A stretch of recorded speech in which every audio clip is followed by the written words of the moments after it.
Good morning. लवकर निजे लवकर उठे त्या ज्ञान आरोग्य आणि संपत्ती लाभे ही मन लक्षात घेऊन चटकन उठली. मी पिढे आवरल्या आणि पटकन पहिल्यांदा चहा बनवला.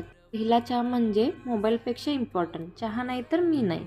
तर आज टिफिनचा मेन्यू चपाती आणि बेसनपोळी होती. झटपट पटापट चपातीचं पीठ मळून घेतलं आणि बेसनचं कालवणसुद्धा करून घेतलं. त्यानंतर चपाती लाटायला घेतली आणि त्याच तव्यावर चपात्या झाल्यानंतर बेसनपोळी काढली. त्यानंतर टिफिन भरायला घेतला तर एका डब्यामध्ये चपाती, एका डब्यामध्ये बेसनपोळी आणि काल मी थोडे गुलाबजामुन केले होते तेही दिले. त्या पद्धतीने टिफिन ऑफिसमध्ये नेण्यासाठी रेडी झाला.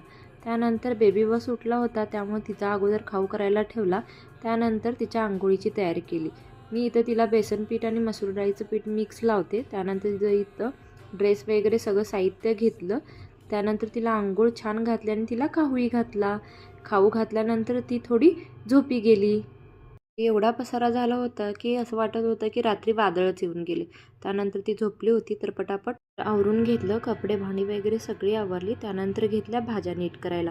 भाज्या स्वच्छ नीट केल्या. त्या केल्याने तर लगेच खराब होतात आणि मग त्या दिल्या फ्रीजमध्ये ठेवून.